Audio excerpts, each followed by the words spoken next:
C'était pas prévu une affaire de même, c'est un vrai bordel. La première coupe de foin était loin d'être idéale dans les champs de Daniel Coutu à Cloutier.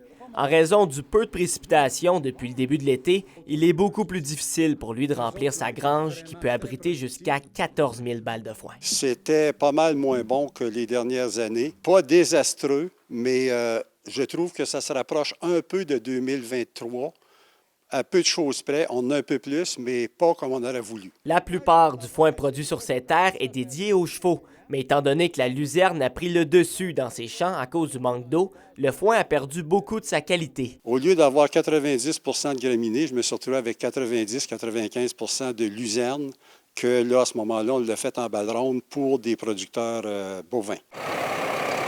Ailleurs en Abitibi, le constat a été similaire avec un peu plus de quantité.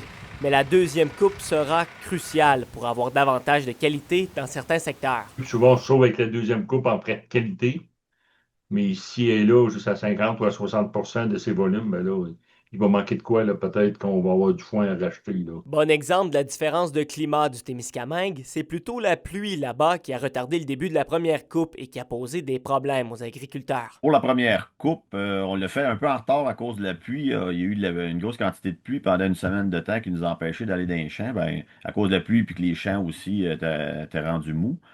Donc, ça a occasionné qu'on a eu beaucoup de volume, mais ça a impacté la qualité. Pour la production de grains de Daniel Coutu, un niveau plus stable de précipitation serait bien apprécié. Ce qu'on a eu de pluie, ça a été seulement à 1 ou 2 journées près, ça a été des orages. Donc, ça a passé tout de suite, puis ça n'a pas eu l'effet escompté qu'on aurait voulu pour avoir de l'eau. Ça coule sur le sol, puis le sol n'en profite pas, les plantes non plus. Les agriculteurs de la région souhaitent donc davantage de précipitations d'ici la fin de l'été et des températures plus clémentes afin d'avoir les récoltes abondantes souhaitées une fois l'automne venu.